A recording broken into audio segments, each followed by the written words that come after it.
పరిశుద్ధుడైన తండ్రి, జీవాధిపతి స్వామి, నీకు వందనాలు చెల్లిస్తున్నానయ్యా. ఈ ఉదయకాలం ప్రభావ మన జ్ఞాపం చేసుకున్నావు, నీ ప్రేమతో, నీ కృపతో, నీ దయతో ప్రభా. దాసులను బట్టి నీకు స్తోత్రాలు. వచ్చిన ప్రభా నీ పిల్లలను బట్టి, శాఖను బట్టి నీకు వందనాలు చెల్లిస్తున్నానయ్యా.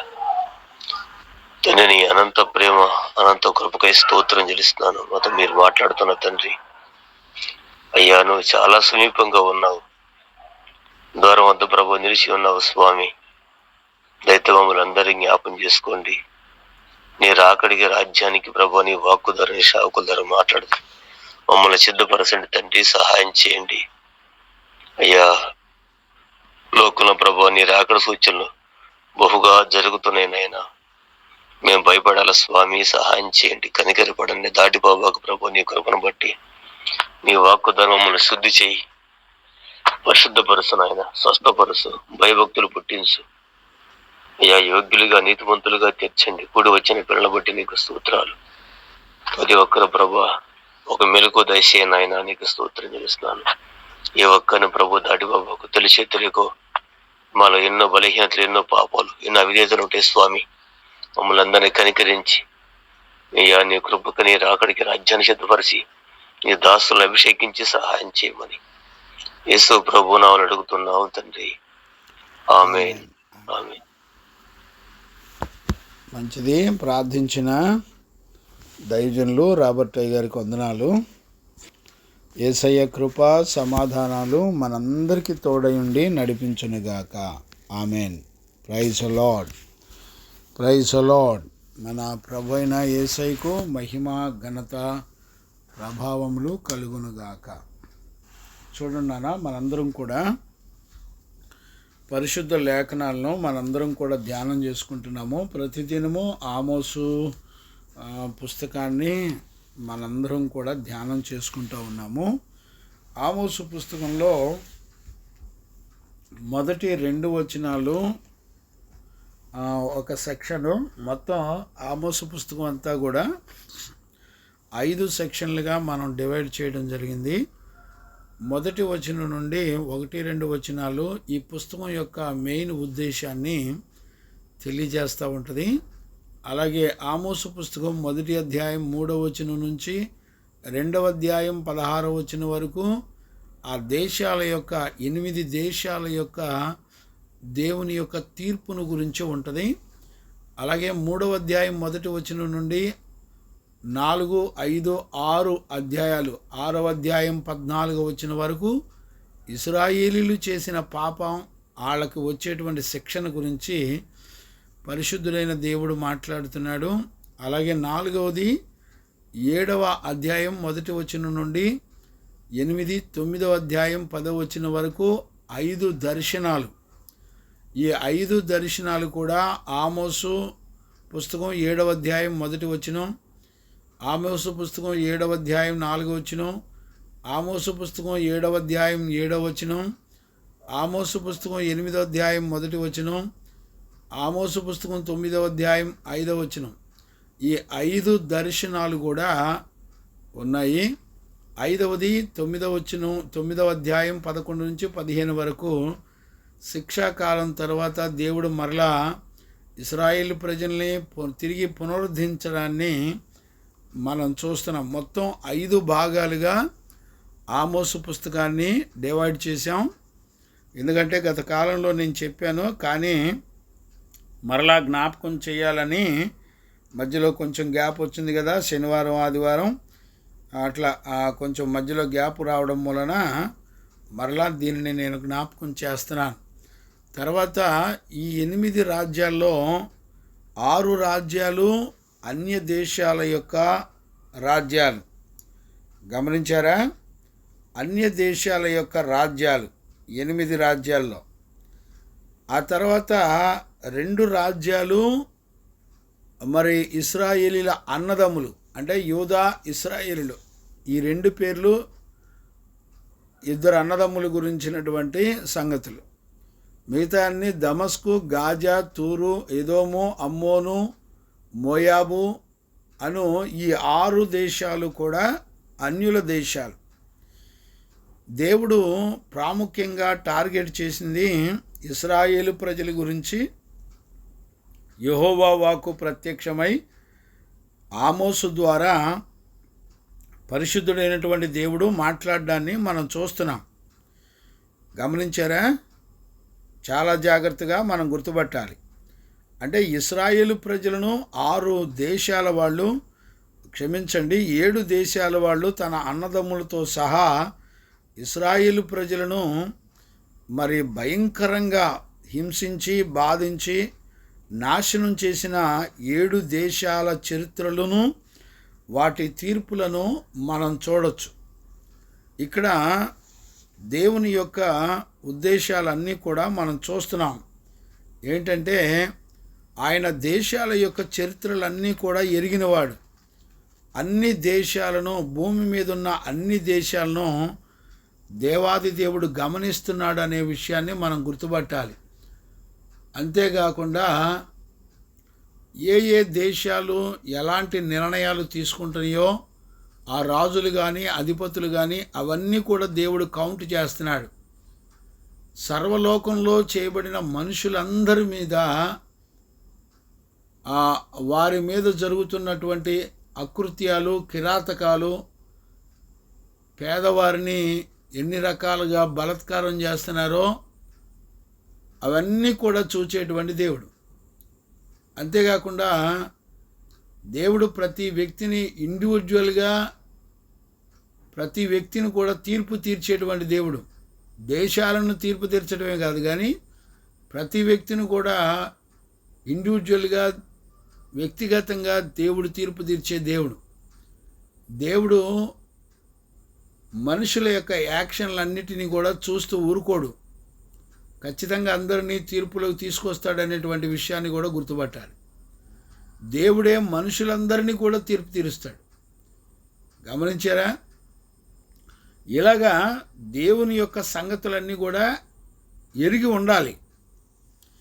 మనుషుల మీదకి మనుషులు ఎలాగైతే వాళ్ళు విచ్చలవిడిగా ఉంటున్నారో అవన్నీ కూడా దేవుడు కౌంట్ చేస్తాడనే సంగతి మనందరం కూడా గుర్తుపట్టాలి. దేవునికి మహిమ కలుగునుగాక. కాబట్టి ఉదయకాలంలో 3వ వచనం నుండి 10వ వచనం వరకు మనం చదువుకొని దాని సంగతులు ధ్యానం చేసుకుందాం. నేను ఒకసారి చదువుతాను. యెహోవా సెలవిచ్చినదేమనగా, దమస్కు 3-4 సార్లు చేసిన దోషములను బట్టి నేను తప్పకుండా దానిని శిక్షించును. దాని జనులు పంట దొల్లగొట్టు ఇనప పనిముట్లతో గిలాదును నూడ్చిరి. నేను హజాయేలు మందిరంలో అగ్ని వేసెదను, అది బెన్హాదాదు నగరంలో దహించి వేయును. దమస్కు యొక్క అడ్డుగడియలను విరిచెదను, ఆవేను లోయలలో ఆ నివాసులను నిర్మూలము చేతును. బేదేదులో ఉండకుండా రాజదండము వహించిన వారిని నిర్మూలము చేతును.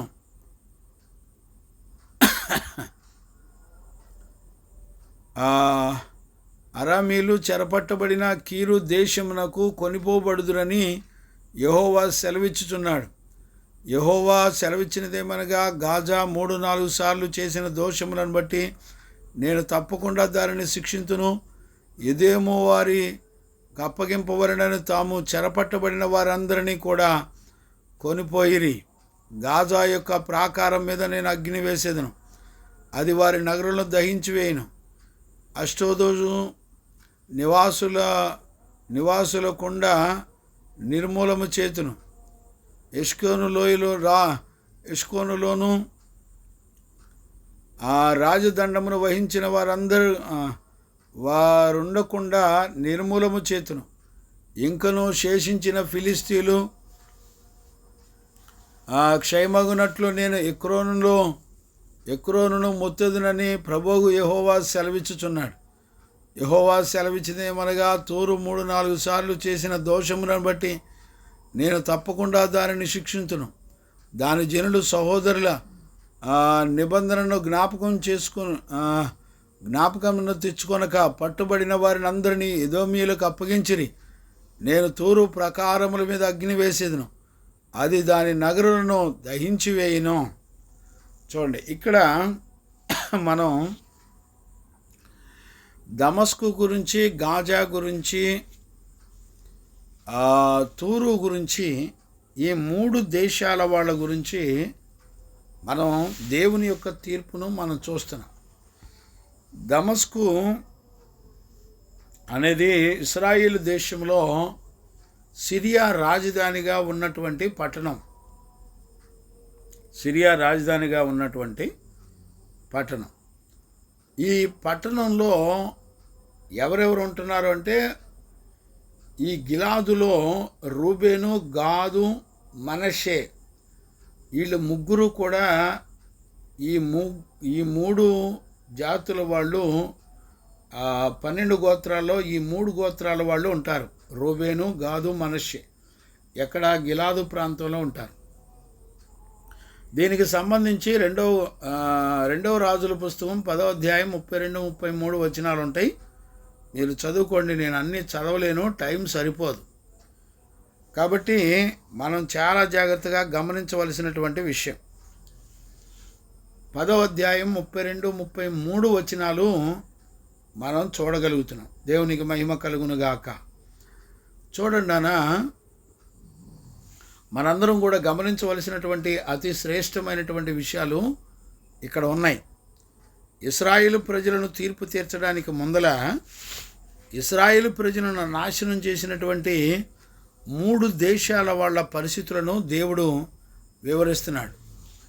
ఇక్కడ ఆయన చేసే పని ఏంటో, ఇక్కడ 4 కార్యాలు జరుగుతున్నాయి. ఏం కార్యాలు అంటే, మొట్టమొదటిది యెహోవా సెలవిచ్చినదేమనగా అనే మాటను మనం చూస్తున్నాం. రెండవది దేశాల వాళ్ళు చేసినటువంటి పాపాన్ని మనం చూస్తున్నాం. మూడవది ఈ దేశాల వాళ్ళ మీద దేవుడు చేసేటువంటి తీర్పులు మనం చూస్తున్నాం. నాలుగవది వాళ్ళు ఏ పాపం అంటే ప్రత్యేకంగా వాళ్ళలో ఉన్నటువంటి పాపాల గురించి దేవుడు చెప్తున్నాడు. గమనించారా? మొత్తం 4 గుణాలు, 4 రకాల పరిస్థితులు ఇక్కడ 3వ వచనం నుండి ఒక్కొక్క దేశం గురించి దేవుడు మాట్లాడుతున్నాడు. 4 కార్యాలు. ఒకటి, యెహోవా సెలవిచ్చుతున్నటువంటి మాట, అంటే వాళ్ళ గురించి, దేశాల గురించి, ప్రజల గురించి దేవుడు సెలవిచ్చే మాట. రెండవది, వాళ్ళ దేశాలన్నిటినీ కూడా దేవుడు మరి తీర్పు తీరుస్తున్నాడు. గమనించారా? లేకపోతే వాళ్ళు చేసిన దోషాలన్నిటిని బట్టి దేవుడు తీర్పు తీరుస్తానని చెప్తున్నాడు. మూడవది వాళ్ళు ప్రత్యేకంగా చేసిన పాపాలన్నీ ఎత్తిపడుతున్నాడు. నాలుగవది, వాళ్ళ మీద తీర్పు తీర్చి అగ్ని వేస్తున్నాడు. గమనించారా? అంటే ఇవన్నీ జరుగుతున్నాయి. అంటే 4 రకాల కార్యాలు ఇక్కడ జరుగుతున్నట్లుగా మనం పరిశుద్ధ లేఖనాల్లో చూడగలుగుతున్నాం. అంటే ఇప్పుడు ఒక్కొక్క దేశం గురించి ఈ 4 కార్యాలు మనం చూస్తున్నాం. ఒకటి, యెహోవా సెలవిచ్చేది. రెండవది, ఆయన తీర్పు తీర్చబోయేది. మూడవది, వాళ్ళు ప్రత్యేకంగా చేసేటువంటి పాపం గురించి. నాలుగవది, వాళ్ళ మీదకి తీర్పు తీర్చేటప్పుడు దేవుడు అగ్నిని పంపించే విషయాలు ఇక్కడ మనం చూస్తున్నాము. లేఖనాల్లో చూసి మనం తెలుసుకుంటున్నాం. గమనించారా నాన్న? దేవునికి మహిమ కలుగునుగాక. Praise the Lord. కాబట్టి ఈ 4 కార్యాలు జరుగుతున్నాయి. ఈ 4 కార్యాల్లో మనం చూసేటువంటి విషయాన్ని ప్రత్యేకంగా గమనించాలి. ఇక్కడ చూడండి, ఈ దమస్కు చేసేటువంటి పాపాన్ని గురించి మరి యెషయా పుస్తకంలో మనం ఆల్రెడీ చూడొచ్చు. యెషయా పుస్తకం 17వ వచనం, యెషయా పుస్తకం 17వ అధ్యాయం, యిర్మీయా పుస్తకం 49 నుండి 49వ అధ్యాయం 33 నుంచి 27 వరకు. తర్వాత యెషయా పుస్తకం 8వ అధ్యాయం 4వ వచనం కూడా మనం చూడొచ్చు. మీరు రాసుకోండి. అలాగే రెండవ రాజుల పుస్తకం 8వ అధ్యాయం 12వ వచనం. గమనించారా? ఇర్మియా పుస్తకం 1వ అధ్యాయం 9, 10 వచనాలు. 2వ పేతురు పత్రిక 2వ అధ్యాయం 21. గమనించారా నాన్న? ఇవన్నీ ఏంటంటే నేను చదవటానికి టైం సరిపోదు, అయినా కూడా నేను చదువుతున్నాను. చూడండి, 17వ అధ్యాయం యెషయా పుస్తకం 1వ వచనాన్ని నేను చదువుతున్నాను. చూడండి, దమస్కును గురించినటువంటి దేవోక్తి. దమస్కు పట్టణము కాకపోవలసి వచ్చెను, అది పాడై దెబ్బగాను, అరోయేలు పట్టణములు నిర్మానుష్యముగాను, అవి గొర్రెల మందలు మేయు తావులుగాను, ఎవడునూ వాటిని బెదిరింపకుండా మందలు అచ్చట పడ్డుకొను. గమనించారండి? దమస్కు పట్టణం ఎలాగ నాశనం అయిపోద్దో దేవుడు ఆల్రెడీ యెషయా పుస్తకంలో మాట్లాడాడు. దేవుడు ఆల్రెడీ చూడండి, ఇర్మియాలో కూడా 49లో చూడండి నాన్న, ఇర్మియా పుస్తకం 49వ అధ్యాయంలో మనం చూడొచ్చు. 23 నుంచి 27 వరకు మనం చూడొచ్చు. దమస్కును గూర్చినటువంటి వాక్కు, హమాతును అర్పాదును దుర్వార్త విని సిగ్గుపడుచున్నవి. అవి పరవశములాయను, సముద్రముల మీద విచారము కలదు, వాటికి నెమ్మది లేదు. దమస్కు బలహీనమాయను, పారిపోవాలని అది వెదకుచున్నది. వణుకు దానిని పట్టెను, ప్రసవించు స్త్రీలు పట్టబడినట్లు ప్రసవ వేదనలు దానిని పట్టెను. ప్రసిద్ధి గల పట్టణము బొత్తిగా విడవబడెను, నాకు ఆనందమునిచ్చు పట్టణము బొత్తిగా విడవబడెను. ఆమె యవనులు ఆమె వీధులలో కూలుదురు, ఆ దినమున యోధులు మౌనులై యుందురు. ఇదే సైన్యములకు అధిపతియగు యెహోవా వాక్కు. నేను దమస్కు ప్రాకారములలో అగ్ని రాజబెట్టుదును, అది బెన్హాదు నగరమును కాల్చివేయును. గమనించారండి? ఇవన్నీ కూడా దమస్కును గురించినటువంటి ప్రవచనాలండి. ఎందుకంటే వీళ్ళు దేవుని మాట విననటువంటి ఇశ్రాయేలు ప్రజలు. అందుకని వాళ్ళని ఇతర అన్య దేశస్థులకు దేవుడు వారిని అప్పగించాడు. అప్పగించినప్పుడు వాళ్ళందరూ కూడా ఏ విధంగా వాళ్ళు మరి ఇశ్రాయేలు ప్రజలను, లేకపోతే గిలాదులో ఉన్నటువంటి 3 గోత్రాల ప్రజలను దమస్కు ప్రజలు ఎలాగా వాళ్ళని నాశనం చేశారో దేవుడు చెప్తున్నాడు. ఏమని చెప్తున్నాడంటే ఇక్కడ చూడండి, ఆమోసు పుస్తకంలో నేను చదువుతాను. వాళ్ళు 3-4 సార్లు చేసిన దోషం అంటే అర్థం ఏంటో తెలుసండి? 3-4 సార్లు చేసిన దోషం అనంటే వాళ్ళు దేవునికి కోపం పుట్టించే అన్నిసార్లు పాపం చేశారు అని అర్థం. అంటే అన్లిమిటెడ్ పాపాలు చేశారు అని అర్థం. అంటే 1-2 సార్లు కాదండి, 3-4 సార్లు అనే మాటకు అర్థం ఏంటంటే ఎక్కువ సార్లు అని అర్థం. కొంతమంది ఏమంటారంటే 3-4 సార్లు అంటే 3 + 4 అంటే 7 సార్లు, అంటే వాళ్ళ పాపం సంపూర్ణమైపోయింది అని చెప్పేవాళ్ళు కొంతమంది ఉన్నారు. అంటే నేను దాన్ని తప్పు అంటలేదు, కానీ అంటే ఇక్కడ నాకు అర్థమైన విషయం ఏంటంటే దేవుని యొక్క దీర్ఘశాంతమును కూడా వాళ్ళు రేపి, అంటే ఆయన దీర్ఘశాంతము గలవాడని మనకు లేఖనాలు ఉన్నాయి. అంటే వాళ్ళ పాపం ఎన్నిసార్లు చేశారు అనంటే ఆయన దీర్ఘశాంతమును దాటి పాపం చేశారు. అంటే వాళ్ళను దేవుడే తీర్పు తీర్చేంతగా పాపం చేశారు అని అర్థం. ఇక్కడ మనందరం కూడా ఈ విషయాలన్నీ కూడా గుర్తుపట్టాలి. మనం గుర్తుపట్టకపోతే మాత్రం ఇప్పుడు చూడండి, దేవుని యొక్క తీర్పు వస్తుందంటే ఆయన దీర్ఘశాంతం కూడా దాటిపోయిన పాపాలు విస్తరించినాయి అని అర్థం. ఈరోజు దేవుని యొక్క వాక్యాన్ని చాలా జాగ్రత్తగా అర్థం చేసుకోవాలి. గమనించారా నాన్న? మనందరం కూడా ఖచ్చితంగా గుర్తుపట్టాలి. అంటే ఇశ్రాయేలు ప్రజలు ఎంత భయంకరమైన స్థితికి వెళ్ళిపోయారు.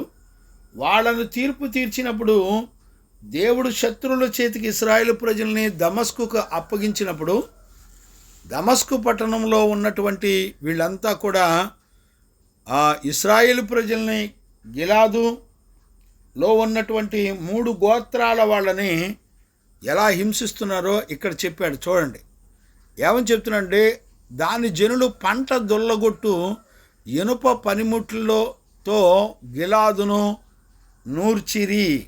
చాలా జాగ్రత్తగా అర్థం చేసుకోండి. పంటను దొల్లగొట్టేటువంటి ఆ ఇనుప పనిముట్లతో గిలాదును నూర్చిరి అని రాయబడి. అంటే ఒక పంటను కనుక ఎలా దొల్లగొడతారు ఆ రోజుల్లో ఇశ్రాయేలు ప్రజలు ఎలా దొల్లగొట్టేవాళ్ళు అంటే, ఎద్దులకి కాడి వేసి కాడెకు ఒక చెక్కలకి ఐరన్ ఇనప గుండ్లు లాగా ఉంటాయి. ఆ ఇనప గుండ్లతో ఆ పంట పొలాలన్నీ కోసి పక్కన పెడితే మధ్యలో ఉండి అవి ఆ జంతువులు తొక్కుతూ జంతువులు అక్కడ కాడి మోసేటువంటి ఎద్దులు తొక్కటమే కాకుండా చెక్కకు ఇనప ఐరన్ షీట్ అతికిచ్చేవాళ్ళు. అంటే గుండ్లుగా ఉంటుంది. ఆ ఐరన్ షీటు ఆ పంట మీద పెట్టి తొక్కేవాళ్ళు. అంటే మనుషులు దాని మీద నుంచుంటే అవి ఆ ఎద్దులు దాన్ని చెక్కని ఇనప గుండ్లని తొక్కుతూ నడిపించేదన్నమాట.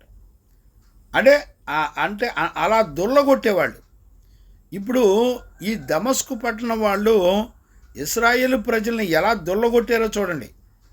గమనించారా? అందుకు దేవుడు ఏం చేస్తున్నాడంటే ఈ దమస్కు పట్టణాన్ని కూడా దేవుడు తీర్పు తీరుస్తున్నాడు. అంటే వీళ్ళంతా అన్య దేశాల వాళ్ళ ప్రజలు. వీళ్ళను కూడా దేవుడు విడిచిపెట్టకుండా ఆయన తన ప్రజలను శత్రువుల చేతికి అప్పగించినప్పటికీ వాళ్ళు ఇశ్రాయేలు ప్రజలను ఎక్కువగా హింసించినప్పుడు, ఆయన ఆలోచనకు మించి కఠినంగా హింసించినప్పుడు వాళ్ళ మీద కూడా దేవుడు తీర్పు తీర్చినట్టుగా మనం చూస్తున్నాం. ఇక్కడ ఆ విషయాలే మనం చదువుకున్నాం. 4వ వచనం చూడండి. హజాయేలు మందిరములో అగ్ని వేసేదను. బెన్హాదు నగరులో హజాయేలు బెన్హాదు అనేవాళ్ళు ఇద్దరు తండ్రి కొడుకులు. వీళ్ళిద్దరూ ఉన్నటువంటి నగరులు అనంటే అర్థం ఏంటంటే, వీళ్ళిద్దరూ ఉండేటువంటి రాజభవంతులు. అంటే దేవుని యొక్క ఉగ్రత ఎక్కడి నుంచి స్టార్ట్ అవుతుంది అనంటే, ఈ హింసలకు నాశనానికి కారణమైనటువంటి రాజులు. కానీ వాస్తవంగా దేవుని ప్రజలను హింసించింది దమస్కు పట్టణంలో ఉన్నటువంటి ప్రజలు. ఆ రూల్ పాస్ చేసింది ఎవరు? రాజులు. గమనించారా? అందుకనే ఆ రూల్ని ఎవరైతే పాస్ చేశారో వాళ్ళ మీదకి మొట్టమొదట దేవుని యొక్క ఉగ్రత వచ్చి కూర్చుంటుంది. వాళ్ళ పట్టణాల్లో అంటే అర్థం ఏంటంటే, వాళ్ళ మందిరాల్లో, అంటే మందిరం అనంటే వాళ్ళ నివాస గృహాలు అని అర్థం. ఇంగ్లీష్లో ది హౌస్ ఆఫ్ అని రాసి ఉంటుంది. మందిరం అన్న దగ్గర హౌస్ అని రాసి ఉంటుంది ఇంగ్లీష్లో. కాబట్టి వాళ్ళ ఇళ్ల మీద దేవుడు అగ్ని వేసి వాళ్ళను హతమార్చెను.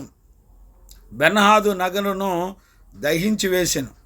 5వ వచనం. దమస్కు యొక్క అడ్డగడియలను విరగకొట్టి విరిచెదను. చూసారా? దమస్కు యొక్క అడ్డగడియలను దేవుడు విరగొడతాడంట. అంటే అర్థం ఏంటి? వాళ్ళ ప్రాకారాలకు ఉన్నటువంటి అడ్డగడియలు, అంటే తలుపు రాకుండా అడ్డగడి వేస్తాం కదా, తలుపు గబుకుని తీయకుండా రాకుండా అడ్డగడి వేస్తాం కదా, అలాంటి ఆ అడ్డగడియలు, రాజమార్గపు గేట్లకు ఉన్నటువంటి అడ్డగడియలు విరగొట్టి శత్రువులు దమస్కు పట్టణాన్ని నాశనం చేయడాన్ని మనం చూడొచ్చు. అంటే దేవుని ప్రజలను బాధించిన వాళ్ళను కూడా దేవుడు తీర్పు తీరుస్తున్నాడు అని అర్థం. అడ్డగడియలను విరిచెను. ఆవేను లోయలో ఉన్న నివాసులందరినీ నిర్మూలన చేసెను. బేతేలులోనూ ఉండకుండా రాజదండము వహించిన వారిని నిర్మూలన చేతును. గమనించారండి? కాబట్టి ఇక్కడ మనందరం కూడా ఈ విషయాలన్నీ కూడా మనం చూస్తున్నాం. దేవునికి మహిమ కలుగునుగాక. Praise the Lord. కనుక ప్రియ దేవుని పిల్లరా, మనందరం కూడా ఈ విషయాలన్నీ కూడా చూస్తున్నాం. చూడండి 5వ వచనం వరకు వీళ్ళు ఏం చేస్తున్నారంటే కీరు అనే దేశమునకు కొనిపోదురని యెహోవా సెలవిచ్చుచున్నాడు. ఈ కీరు అనే దేశము వీళ్ళు శేషించినటువంటి మిగిలిన వారిని ఈ కీరు దేశానికి తీసుకెళ్ళి అక్కడ అమ్మేస్తున్నారు. అంటే పారిపోయే వాళ్ళని, ఆ శ్రమ నుండి పారిపోయే వాళ్ళందరినీ కూడా, ఈ దమస్కు పట్టణం నుండి పారిపోయేటువంటి ప్రజలను ఎవ్వరిని కూడా దేవుడు వదిలిపెట్టట్లా. వాళ్ళందరినీ కూడా కీరు అనే ప్రాంతానికి తీసుకెళ్ళి అక్కడ మరి వాళ్ళు దొరికిపోతున్నారు అన్నమాట. వీళ్ళందరినీ అక్కడ తీసుకెళ్ళి అమ్ముతున్నారు. 6వ వచనం చూడండి. యెహోవా సెలవిచ్చినదేమనగా, గాజా 3-4 సార్లు చేసిన దోషములను బట్టి నేను తప్పకుండా దానిని శిక్షింతును. గాజా అంటే ఎవరు? ఫిలిస్తీన్లు. గమనించారండి? ఫిలిస్తీన్లు పట్టణం కూడా దేవుని ప్రజలను హింసించింది. ఇప్పుడు అక్కడ చదువుతాను చూడండి. నేను తప్పకుండా దానిని శిక్షించును, ఎదేము వారికి అప్పగింపవలెనని. ఇప్పుడు చూడండి, ఎదేము వాళ్ళకి అప్పగించాలని అంటే ఇంకొక దేశానికి గాజా వాళ్ళు అమ్మేస్తున్నారు. ఎవరిని? ఇశ్రాయేలు ప్రజలు. వాళ్ళు శ్రమ కలిగినప్పుడు పారిపోతున్నప్పుడు ఖచ్చితంగా వాళ్ళని కూడా గాజా వాళ్ళు పట్టుకుంటున్నారంటే ఫిలిస్తీన్లు పట్టుకొని ఇశ్రాయేలు ప్రజల్ని ఎదేము వారికి అప్పగింపవలనని తాము చెరపట్టిన వారందరినీ కొనిపోయిరి. ఇంతకీ ఈ అన్యుల దేశాలు వీళ్ళు చేసే పని ఏంటో తెలుసా అండి? వీళ్ళు ఎందుకు ఈ పనులన్నీ చేస్తున్నారు అని అంటే, వాళ్ళకి కావాల్సింది ఏంటంటే నెంబర్ 1 డబ్బు కావాలండి. ఎందుకు డబ్బు కావాలి? వాళ్ళు బాగా ధనవంతులుగాను సంపన్నులుగాను ఉండాలని కోరుకుంటున్నారు. అందుకనే ఏదన్నా దేశం దొరికిందంటే ఆ దేశాన్ని సర్వనాశనం చేసి అక్కడున్న ప్రజలందరిని కూడా అమ్ముకొని వాళ్ళని చిత్రహింసలు పెట్టి వాళ్ళకున్న ఆస్తుల్ని డబ్బులన్నీ దోచుకుంటున్నారు. గమనించారా? ఎందుకు అనంటే వాళ్ళు పవర్ఫుల్గా, అంటే వాళ్ళ దేశం, మా దేశం చాలా పవర్ఫుల్, మా దేశం చాలా గొప్పది అని చెప్పుకునే స్వభావం. అంతేకాకుండా వాళ్ళకి ల్యాండ్ కావాలి. ఇప్పుడు చూడండి, ఏ స్వభావాలు ఈ రోజున మనుషులందరిలో కూడా ఉన్నాయి. ఈరోజు మనుషులందరిలో మేము బాగా డబ్బు సంపాదించాలనే ఆశ, మనుషులందరిలో మా కులం, మా పిల్లలు, మాకు గొప్ప పేరు కావాలని ఆశ. అంతేకాకుండా మాకు ల్యాండ్లు చాలా ఉన్నాయి, మాకు స్థలాలు ఉన్నాయి, ల్యాండ్లు ఉన్నాయి అని గొప్పలు చెప్పుకోవడానికి. చూడండి, అంటే ఆ రోజున ఈ అన్య దేశాల వాళ్ళలో ఉన్న గుణాలే ఈ రోజుల్లో సంఘ విశ్వాసుల్లో కూడా ఉండేటువంటి గుణాలు. బాగా డబ్బు సంపాదించుకుందాం, మంచి పేరు సంపాదించుకుందాం, ల్యాండ్లు మనం అంటూ ఒక పవర్ఫుల్గా మన గ్రామంలో మనోళ్ళన్నా మన కులాలన్నా చాలా గొప్పగా గ్రాండ్గా ఉండాలి.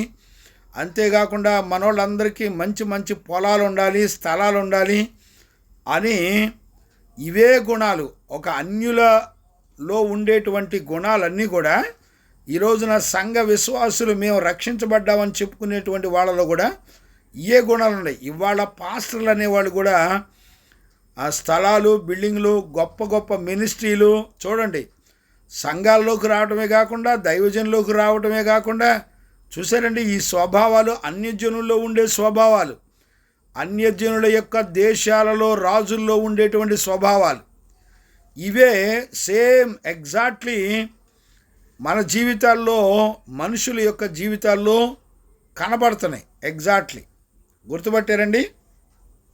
ఈ రోజుల్లో మనందరం వీటిని గమనించాలని దేవుని ఎదుట నేను దైవజనుడిగా మిమ్మల్ని అందరినీ కూడా బతిలాడుకుంటున్నాను. గమనించారండి? ఈ ఈ హజాయేలు, బెన్హాదాదు అనేవాళ్ళు 2 రాజుల పుస్తకం 13వ అధ్యాయం 7వ వచనంలో ఉంటుంది. మీరు చదువుకోండి. గమనించారా? మీరు చదువుకోండి. అందుకనే మనందరం కూడా గమనించవలసినటువంటి మరికొన్ని విషయాలు ఉన్నాయి. ఇప్పుడు అగ్నివేయ వచ్చితిని అంటే అర్థం ఏంటి? అగ్ని అనే మాటకు అర్థాలు కూడా ఉన్నాయి బైబిల్లో, మనందరం కూడా చూడొచ్చు. చూడండి అన్న, యెషయా పుస్తకంలో మనందరం కూడా చూడొచ్చు.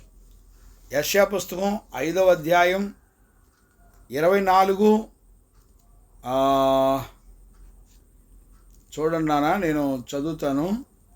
యెషయా పుస్తకంలో 24, 25 కూడా చూడొచ్చు. 5వ యెషయా పుస్తకం 5వ అధ్యాయంలో ఉంటుంది ఈ మాట. నేను చదువుతున్నాను, చూడండి నాన్న. 24, 25 అగ్ని అంటే అర్థం ఏంటంటే 24, 25 నేను చదువుతాను, చూడండి. సైన్యములకు అధిపతి యెహోవా ధర్మశాస్త్రమును నిర్లక్ష్య పెట్టుదురు. ఇశ్రాయేలు యొక్క పరిశుద్ధ దేవుని వాక్కును తృణీకరించుదురు. కాబట్టి అగ్ని జ్వాలల కొయ్యి కాలు కాల్చివేయినట్లు, ఎండిన గడ్డిని మంటలో భస్మము అగునట్లు వారి వేరు కుళ్ళిపోవును. గమనించారా? వారి పువ్వు ధూళి వలె పైకి ఎగిరిపోవును. దానిని బట్టి యెహోవా కోపము ఆయన ప్రజల మీద మండుచున్నది. ఆయన వారి మీదికి తన బాహువు చాచి వారిని కొట్టగా పర్వతములు వణుకుచున్నవి. వీధుల మధ్యను వారి కళేబరములు పెంటవలే పడవేయబడి ఉన్నది. ఎంతగా జరిగినను ఆయన కోపము చల్లారలేదు, ఆయన బాహు ఇంకా చాపబడి ఉన్నది. గమనించారండి? అగ్ని వేయటం అంటే ఎంత భయంకరమైన హింసో తెలుసండి. దేవుడు ఉన్న పళన వాళ్ళని తీర్పు తీరుస్తున్నాడు అనేటువంటి సంగతి మనందరం కూడా గుర్తుపట్టాలి. దేవునికి మహిమ కలుగునుగాక. ఇంకా మనం చూస్తే ఇక్కడే 9వ అధ్యాయంలో కూడా మనం చూడొచ్చు. నేను ఆ మాటను జ్ఞాపకం చేస్తాను, చూడండి. 9వ అధ్యాయము 17వ వచనాన్ని మనం చూడొచ్చు. వారందరూ భక్తిహీనులను దుర్మార్గులనై ఉన్నారు, ప్రతి నోరు దుర్భాషలాడును. కాబట్టి ప్రభువు వారి యవనులను చూచి సంతోషపడడు. వారిలో తల్లిదండ్రులు లేని వారి యందైనను వారి విధవరాండ్ర యందైనను జాలిపరడు. ఇలాగు చేసినాను ఆయన కోపము చల్లారలేదు, ఆయన బాహు ఇంకనూ చాపబడి ఉన్నది. భక్తిహీనత అగ్ని వలె మండుచున్నది. అది గచ్చ పొదలను బలిరక్కసి చెట్లను కాల్చివేసి కాల్చి అడవి పొదలలో రాజును అవి దట్టమైన పొగవలే చుట్టుకొనుచు పైకి ఎగియును. సైన్యములకు అధిపతి యెహోవా ఉగ్రత వలన దేశములు కాలిపోను, జనులను అగ్నికి రాజబెట్టుచున్నారు. చూసారండి? ప్రజలను అగ్నికి రాజబెడుతున్నారంటే వారిలో ఒకరినొకడు కరుణింపడు. చూసారా? ఎవ్వరు కూడా ఒకరినొకడు కరుణింపకుండా ఒకరినొకరు అగ్ని రాజబెట్టుకుంటారంట. ఇవన్నీ మీరు నిదానంగా చదువుకోండి, ఒక్కొక్కటి చదువుకోండి. అర్థమైందండి? అంతేకాకుండా యెషయా పుస్తకం 66, 15వ వచనంలో కూడా మనం చూడొచ్చు. యెషయా పుస్తకం 66వ అధ్యాయము 17వ వచనాన్ని కూడా చూడొచ్చు మనం. నేను చదువుతాను, చూడండి. 66, 15వ వచనాన్ని నేను చదువుతాను. ఆలకించుడి, మహాకోపంతో ప్రతీకారము చేయుటకు అగ్ని జ్వాలలతో గద్దించుటకును యెహోవా అగ్ని రూపముగా వచ్చుచున్నాడు. ఆయన రథములు తుఫాను వలె త్వరపడుచున్నవి. అగ్ని చేతను తన ఖడ్గము చేతను శరీరులందరితో ఆయన వాద్యమాడును. యెహోవా చేత అనేకులు కూలుదురు. చూశారండి, అగ్ని జ్వాలలు అనే మాట వెనక ఉన్నటువంటి దేవుని యొక్క కోపాగ్ని. అయినా కూడా ఆయన కోపాగ్ని చల్లారలేదట. యెహోవా సెలవిచ్చినది ఏమనగానే మాటకు అర్థం ఏంటంటే ఆయన వెనకకు తిరగకుండా వచ్చి తీర్పు తీరుస్తాడు అని అర్థం. గమనించారా? ఆయన ఎక్కడా జాలిపడడో, ఆయన ఎక్కడా కూడా కనికరం చూపించడో. చూశారండి, అంటే ఆయన అనుకున్నది చేయడానికి అడుగు ముందుకేసాడంటే వెనక్కి తిరగడో అని అర్థం. గమనించారా? ఈ రోజుల్లో ఈ విషయాలు గమనించే వాళ్ళు లేరు. దేవునికి మహిమ కలుగునుగాక. కాబట్టి కిర్ అనే ప్రాంతానికి తీసుకెళ్ళి మరి అక్కడ వాళ్ళందరినీ కూడా పట్టుకొని వాళ్ళందరినీ కూడా అమ్మివేసేటువంటి ప్రోగ్రామ్స్ జరుగుతుంది. నేను ఇక్కడ 6వ వచనం నుంచి చదువుతాను చూడండి. యెహోవా సెలవిచ్చినదేమనగా, గాజా 3-4 సార్లు చేసిన దోషములను బట్టి నేను తప్పకుండా వారిని శిక్షించును. ఎదోము వారికి అప్పగింపబడిన తాము చెరపట్టి వారిని వారందరినీ కొనిపోయిరి. చూశారండి, ఎదోముకు అప్పగించాలని అంటే వీళ్ళు గాజా వాళ్ళు, ఎదేము వాళ్ళు, వీళ్ళు మిగిలిన వారందరినీ కూడా చెరపట్టుకొని పోయి వాళ్ళకి అమ్మేసేవాళ్ళు అంటండి. అది వారి నగరులను దహించి వేయును. చూడండి, చెరపట్టు వారిని అందరినీ కొనిపోయి గాజా యొక్క ప్రాకారముల మీద అగ్ని వేసేదను, అది వారి నగరులను దహించి వేయును. గమనించారా? అష్టోదోదు నివాసుల నుండకుండా నిర్మూలము చేతును. అష్కేలు లోయలో రాజు దండము దహించిన వాడుండకుండా నిర్మూలము చేతు. ఇంకనూ శేషించిన ఫిలిస్తీన్లు క్షయమగునట్లు నేను ఎక్రోను ఎత్తైన దానిని ప్రభు యెహోవా సెలవిచ్చున్నాడు, మొత్తెదనని యెహోవా సెలవిచ్చున్నాడు. చూసారండి, ఒక్కొక్క మాటను మనం ఇక్కడ చూడొచ్చు. దేవునికి మహిమ కలుగునుగాక. దేవుని యొక్క తీర్పులు ఎలా జరుగుతున్నాయో, మరి ఆయన ప్రజలను హింసించినటువంటి వాళ్ళని దేవుడు ఎక్కడా కూడా ఊరుకోవట్లేదు అనేటువంటి సత్యాన్ని మనం చూడవచ్చు. ఆయన ఊరుకునే దేవుడు కాదు. ఆయన ఖచ్చితంగా మరి వారి మీద ఉగ్రత చూపించేటువంటి దేవుడు అనేటువంటి సత్యాన్ని కూడా మనం చూడవచ్చు. దేవునికి మహిమ కలుగునుగాక. చూడండి నాన్న,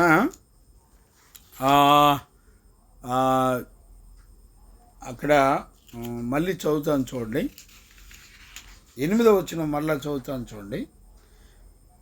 అష్టోదులో నివాసులను నిర్మూలం చేతును, అష్కేలు లోయలో రాజదండము వహించిన వారుండకుండా నిర్మూలము చేతును, ఇంకనూ శేషించిన ఫిలిస్తీన్లను క్షయమగునట్లు నేను ఎక్రోను మొత్తెదను, ప్రభువు యెహోవా సెలవిచ్చున్నాడు. ఇవన్నీ కూడా రాజుల గ్రంథాల్లో ఉంటాయండి, మనం చదువుకోవచ్చు. మొదటి రాజులు, 2వ రాజుల గ్రంథాల్లో ఉంటాయి. వీటన్నిటి పనిష్మెంట్లన్నీ కూడా దేవుడు ఎలా చేశాడనేది మనం చూడవచ్చు. సంసోను ఫిలిస్తీన్ల మీద నక్కలకు నిప్పంటించి ఆ దేశం మొత్తం కాల్చివేశాడండి. గమనించారా? ఊరుకోలేదు ఆయన. చూడండి, 9వ వచనంలో యెహోవా సెలవిచ్చిందేమనగా, తూరు 3-4 సార్లు చేసిన దోషములను బట్టి నేను తప్పకుండా దానిని శిక్షించును. ఏలయనగా దాని జనులు సహోదరుల నిబంధనను జ్ఞాపకం చేసుకొనక పట్టుబడిన వారిని అందరినీ కూడా ఎదోమీయులకు అప్పగించిరి. చూడండి, ఇక్కడ తూరు వాళ్ళు దావీదునకు, చూడండి చాలా జాగ్రత్తగా అర్థం చేసుకోండి. ఈ తూరు వాళ్ళు ఏం చేసేవాళ్ళంటే దావీదునకు అలాగే సొలొమోను దావీదు ఉండగా తూరు వాళ్ళు ఇశ్రాయేలు ప్రజలకి సపోర్ట్ ఉండేవాళ్ళు. అలా సపోర్ట్ ఉండి ఇశ్రాయేలు ప్రజలతో కలిసి ఉండేవాళ్ళు ఎవరు? తూరు పట్టణస్థులు. కానీ వాళ్ళు దావీదు సొలొమోను ఉన్నప్పుడు వాళ్ళతో నిబంధన చేశారు, మీరు నాకు సహోదరులు, మనందరం కలిసి ఉంటాము అని. తూరు పట్టణస్థులు వాళ్ళతో కలిసి ఉండేవాళ్ళు. కానీ కలిసి ఉన్నటువంటి సహోదరులని చెప్పి నిబంధన చేసినటువంటి తూరు వాళ్ళు కూడా ఏం చేసేవాళ్ళంటే నిబంధనను పక్కన పెట్టి వీళ్ళందరినీ పట్టుకొని ఎదేము వాళ్ళకి అప్పగించేవాళ్ళు. అంటే పైన గాజా ఉంది కదా, ఇవంతా కూడా పై ఎత్తు నుంచి కిందకు వచ్చేదండి. దమస్కు కానివ్వండి, గాజా కానివ్వండి, ఆ తర్వాత తూరు వాళ్ళు కానివ్వండి, వీళ్ళంతా పైన పట్టణాలు, ఇస్రాయేలు పట్టణానికి పైనుంచి వస్తారు వీళ్ళంతా. గమనించారండి? వీళ్ళందరూ కూడా ఇప్పుడు ఈ తూరు వాళ్ళు ఈ గాజా వాళ్ళతో కలిసిపోయి ఇశ్రాయేలు ప్రజలను పట్టుకొని వాళ్ళను కూడా తెచ్చి ఎదోమీలకు అమ్మేసేవాళ్ళు. అంటే వీళ్ళ బాధ ఏంటంటే గాజా వాళ్ళు కానివ్వండి, తూరు వాళ్ళు కానీ మంచి వ్యాపారస్తులండి వీళ్ళంతా కూడా. అంటే డబ్బుల కోసం ఏదైనా చేస్తారు, మంచి వ్యాపారస్తులు. ఈ రోజున సంఘాల్లో విపరీతమైన మోసగాళ్ళుగా ఉన్నటువంటి వాళ్ళు ఎవరంటే ఇగో ఇలాంటి స్వభావాలు ఈ రోజున సంఘాల్లో ఉన్న ప్రజల్లో కూడా ఉన్నాయి. గమనించారా? నమ్మకంగా ఉండి వాళ్ళు వ్యాపారం చేసుకొని మీ వలన లాభాన్ని సంపాదించుకుంటారని మరి 2 పేతురు పుస్తకంలో రాయబడింది, 2వ అధ్యాయంలో. పాస్టర్లో మీకు సోది చెప్పుచు మీ వలన లాభాన్ని సంపాదించుకుంటారు అని మరి రాయబడింది. మీకు 2వ అధ్యాయంలో ఉన్నాయండి, మీరు చదువుకోండి. 2 పేతురు పుస్తకంలో ఉన్నాయండి. సరే, నేను చదువుతాను చూడండి, మీకు చదివితే అర్థమవుద్దంటే నేను ఆ మాట కూడా చదువుతాను చూడండి. 2 పేతురు పుస్తకం 2వ అధ్యాయంలో మనం చూడొచ్చు. అనేకులు వారి 2వ అధ్యాయం 2వ వచనం, మరియు అనేకులు వారి పోకిరి చేష్టను అనుసరించి నడుతురు, వీరిని బట్టి సత్య మార్గం దూషింపబడుతుంది. వారు అధిక లోబులై, ఎవరు? పాస్టర్లు అధిక లోబులై కల్పనా కథలు చెప్పుచు మీ వలన లాభమును సంపాదించుకుందరు. వారికి పూర్వము నుండే విధింపబడిన తీర్పు ఆలస్యము చేయదు. చూసారండి, ఈ గాజా వాళ్ళలో, తూరు వాళ్ళలో ఉన్నటువంటి స్వభావాలు. వీళ్ళు ఇశ్రాయేలు ప్రజలను పట్టుకొని ఎదోముకు అమ్మేసేవాళ్ళండి. వాళ్ళ బాధ ఏంటి? లాభాన్ని సంపాదించుకోవాలి. వాళ్ళను దేవుడు ఏమాత్రం విడిచిపెట్టకుండా దేవుడు తీర్పు తీర్చాడు అనేటువంటి సంగతి ఖచ్చితంగా మనందరం కూడా గుర్తుపట్టాలి. గమనించారండి? వాళ్ళని దేవుడు ఎన్నడూ కూడా ఎవరిని విడిచిపెట్టలే, తీర్పు తీర్చాడు వాళ్ళని. నేను అడుగుతున్నాను, ఇలాంటి లాభాన్ని, డబ్బులు సంపాదించుకునే పాస్టర్లని, స్థలాలు, ఇళ్ళు, బిల్డింగులు, ధనాలు, ఏమండి ఎక్కడ చూసినా పాస్టర్లకు ఆస్తులు విపరీతంగా ఉన్నాయండి. అపోస్తులేమో ఉన్న ఆస్తులన్నీ విడిచిపెట్టి వాళ్ళు దేవుని వెంబడించారు. ఏమండి ఈ రోజున మనం ఎలాగున్నాం చెప్పండి? గమనించారనా నాన్న? కాబట్టి ఈరోజు అన్యజనుల్లో ఉన్నటువంటి ఈ రోజున సేవకుల్ని, సంఘాలని, విశ్వాసుల్ని పట్టుకొని పీడించడాన్ని మనందరం కూడా చూస్తున్నాం. కాబట్టి ఇలాంటి పరిస్థితులు ఆ రోజున దేవుని యొక్క ఉగ్రతకు పాత్రులైన వాళ్ళ మీద దేవుని కోపం రగిలింది, మండింది. వాళ్ళని దేవుడు తీర్పు తీర్చడం ప్రారంభించాడు. గమనించారా నాన్న? అంతేకాకుండా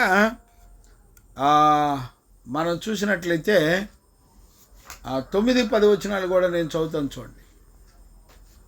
యెహోవా సెలవిచ్చినదేమనగా 10వ వచనం, నేను తూరు ప్రాకారముల మీద అగ్ని వేసేదను, అది దాని నగరులను దహించివేయును. మీకు యోవేలు పుస్తకంలో 3వ అధ్యాయంలో 3వ వచనం నుండి చదువుతాను చూడండి. ఇశ్రాయేలు ప్రజలను వాళ్ళు ఎలా హింసించి పట్టుకొని వాళ్ళని ఎలా దోచుకున్నారో ఆల్రెడీ బైబిల్లో రాయబడింది చూడండి. దీనికి ముందల యోవేలు పుస్తకం 3వ అధ్యాయం 3వ వచనం 4వ వచనం చదువుతాను చూడండి. ఎలాగ వాళ్ళని నాశనం చేశారో ఇశ్రాయేలు ప్రజల్ని. ఈ దమస్కు, తూరు, గాజా అనే పట్టణస్థులు ఎలాగ దేవుని ప్రజలను నాశనం చేశారో చక్కగా రాయబడింది. నేను చదువుతాను చూడండి. వారు నా జనుల మీద చీట్లు వేసి వేశ్యలకు బదులుగా ఒక బాలుని ఇచ్చి ద్రాక్షారసము కొనుటకై ఒక చిన్న దానిని ఇచ్చి త్రాగుచూ వచ్చిరి. చూశారండి, ఈ ఈ ఈ గాజా వాళ్ళు, తూరు వాళ్ళు, దమస్కు వాళ్ళు, వీళ్ళంతా కూడా దేవుని ప్రజలను ఎలా హింసించారో చూడండి. చీట్లు వేసి కొనుక్కునేవాళ్ళు అంటండి. వ్యాపారపు మనస్సు. ఈ రోజున సంఘాల్లో ఉన్న విశ్వాసులు, దైవజనులు కూడా వ్యాపారాలు చేసేవాళ్ళు ఉన్నారు, తెలుసండి. తెలుసుకోండి, వ్యాపారం చేస్తూ అక్కడక్కడ చీట్లు వేస్తూ డబ్బులు సంపాదించుకునేవాళ్ళు, లాభాన్ని సంపాదించుకునేవాళ్ళు చాలామంది ఉన్నారు. మీరు గుర్తుపట్టండి ఇట్లాంటి వాళ్ళందరినీ. మీరు ఎవరి దగ్గరికి వెళ్ళి వాక్యం వింటున్నారో చూడండి. దేవుని కోపం ఎవరి మీద పడి అగ్ని వేసి తీర్పు తీరుస్తున్నాడో వాళ్ళ బతుకులు చూడండి ఎలాగున్నాయో. వాళ్ళు దేవుని ప్రజలను చీట్లు వేసి కొనుక్కుంటారంట. వాళ్ళు ఎలాగుంటారో తెలుసా? వేశ్యలకు బదులుగా ఒక బాలుని ఇస్తారంట. ఎవడైనా ఒక వేశ్య దగ్గరికి వెళ్ళాలనుకోండి, వాడు ఒక బానిసని ఇచ్చేస్తాడంట. వేశ్యకి డబ్బులు ఇవ్వడం, ఒక బిడ్డని ఇచ్చేస్తాడు వాళ్ళకి బానిసలుగా. చూసారా ఎంత దారుణమో? వాడికి ఎవరికైనా మందు తాగాలనిపిస్తే ఎవరో ఒకళ్ళని ఆడపిల్లల్ని అమ్మేసేవాళ్ళంట. చూసారండి. నేను మళ్ళీ చదువుతాను చూడండి. నా జనుల మీద చీట్లు వేసి వేశ్యలకు బదులుగా ఒక బాలుని ఇచ్చి ద్రాక్షారసము కొనుటకై ఒక చిన్నదానిని ఇచ్చి త్రాగనిచ్చిరు కదా. తూరు పట్టణమా, సీదోను పట్టణమా, ఫిలిస్తీయ ప్రాంతవాసులారా, మీతో నాకు పని ఏమి? నేను చేసిన దానికి మీరు నాకు ప్రతీకారము చేయుదురా? మీరు నాకేమైనా చేయుదురా? నా వెండిని నా బంగారమును మీరు పట్టుకొని పోతిరి. నాకు ప్రియమైన మంచి వస్తువులను పట్టుకొని పోయి మీ గొళ్ళలో ఉంచుకొనిరి. యోధా వారిని, యెరూషలేము పట్టణపు వారిని తమకు సరిహద్దులకు దూరముగా నివసించుటకై మీరు వారిని గ్రేకీలకు అమ్మివేసిరి. మీరు చేసిన దానిని బహు త్వరగా నేను మీ నెత్తి మీదకు తెప్పించేదను. చూసారా, వాళ్ళకున్న, అంటే దేవుని ప్రజలకున్న వెండి బంగారము విలువైన వస్తువులు అన్నీ కూడా దోచుకునేవాళ్ళు అంటండి. అవసరమైతే చంపేసేవాళ్ళు. చూసారండి. మళ్ళీ వాళ్ళు పారిపోతుంటే వాళ్ళని అమ్మేసుకునేవాళ్ళు డబ్బుల కోసం. అంటే ఎంత భయంకరమైనటువంటి ఉగ్రత అండి చెప్పండి.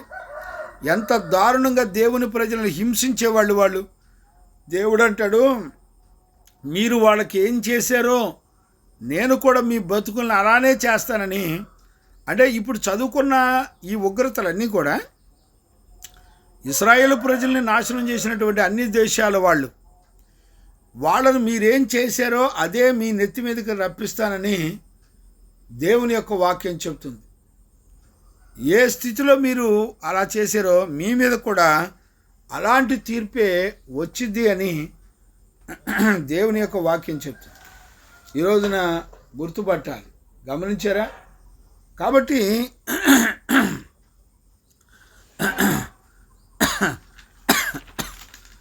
ఈ ఉదయకాలంలో వాక్యం వింటున్న దేవుని పిల్లరా, ఖచ్చితంగా ఈ విషయాలను మనం గుర్తుపట్టాలి.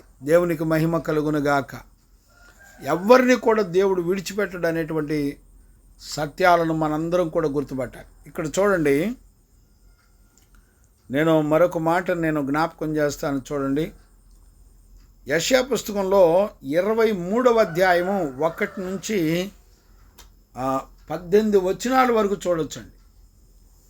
నేను చదువుతున్నాను చూడండి. యెషయా పుస్తకం 23వ అధ్యాయంలో 1 నుంచి 18 వరకు ఉంటుందండి. నేను చదువుతున్నాను చూడండి.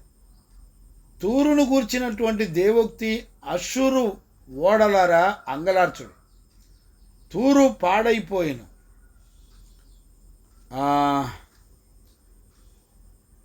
ఇల్లైనను లేదు, ప్రవేశ మార్గమైనను లేదు. చూసారా, తూరు పట్టణాన్ని దేవుడు ఎలా మరి తీర్పు తీరుస్తున్నాడు చూడండి. తూరు పట్టణం పాడైపోయిను, ఇల్లైనను లేదు, ప్రవేశ మార్గమైనను లేదు. కిత్తీల దేశము నుండి ఆ సంగతి వారికి వెల్లడి చేయబడిను. గమనించారండి?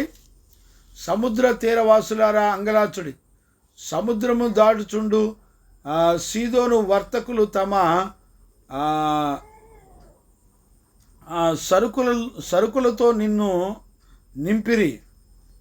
షీహోదు నది ధాన్యము, నైలు నది పంట సముద్రముల మీద నీలోనికి తేబడుచుండెను. తూరు వలన జనులు లాభము వచ్చెను. తూరు వలన జనులకు లాభం వచ్చిందంట. సీదోను సిగ్గుపడుము, సముద్రము దుర్గమును మాట్లాడుచున్నవి. నేను ప్రసవేదన పడిన దానను, పిల్లలు కనిన దానను, యవనులు పోషించిన దానను, కన్యకులను పెంచిన దానను. గమనించారా? ఇలాగా మొత్తం ఇంచుమించుగా అధ్యాయం మొత్తం కూడా మనం చదువుకోవచ్చు. మీరు ఖాళీ ఉన్నప్పుడు చదువుకోండి. ఈ విషయాలన్నీ కూడా చక్కగా రాయబడండి. కాబట్టి ఈ 3 దేశాల వాళ్ళ పరిస్థితులను దేవుడు ఇశ్రాయేలు ప్రజలను దారుణంగా హింసించి బాధపెట్టినందుకు దేవుడు వాళ్ళను మొత్తుతున్నాడంట. ఎక్కురోలును మొత్తుననియు ప్రభువు యెహోవా సెలవిచ్చుచున్నాడు. గమనించారండి? వాళ్ళు విత్తింది వాళ్ళ నెత్తి మీదకే దేవుడు తీసుకొని వస్తున్నాడు. కాబట్టి ఉదయకాలంలో మన జీవితంలో ఏం విత్తుతున్నామో, ఏ లాభం కొరకు బతుకుతున్నామో, ఏ భూములు ల్యాండ్లు సంపాదించుకొని గొప్పవాళ్ళమని చెప్పుకోవడానికి బతుకుతున్నామో, వాటన్నిటికీ మనం చేసిన అన్యాయాలన్నిటికీ తిరిగి మన నెత్తి మీదకి దేవుడు తీర్పు ద్వారా అగ్ని వలె ఆయన తీసుకొని వస్తాడు. అగ్ని అనే మాటకి ఆయన కోపం చల్లారదు. నిన్ను ఎంత హింసించినా ఆయన కోపం చల్లారదు.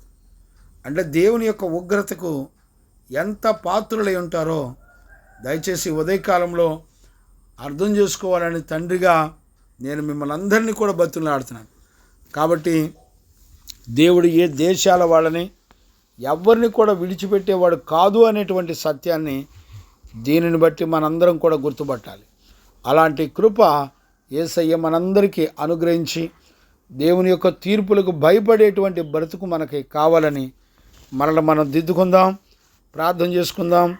ప్రార్థన. మహాపరిశుద్ధుడైన తండ్రి, ఈరోజు ఉదయకాలంలో మరలా నీ సత్యవాక్కును మా మధ్యలోకి పంపించి నాయనా దేవుని ప్రజలను, ఇశ్రాయేలు ప్రజలను మరి ఎలాగో తీర్పు తీరుస్తున్నాడో, మరి ఆ ఇశ్రాయేలు ప్రజలను తీర్పు తీర్చిన దమస్కును కానివ్వండి, గాజాను కానివ్వండి, తూరు పట్టణస్థులను దేవుడు వాళ్ళు ఇశ్రాయేలు ప్రజలను ఎలా విత్తారో అలానే దేవుడు వారిని కూడా విత్తి తీర్పులోకి తీసుకెళ్ళి ఆయన వాళ్ళు చేసినట్లుగా వాళ్ళ క్రియలకు తగినట్టుగా ఆయన తీర్పు తీర్చి అగ్ని వేసినని రాయబడింది.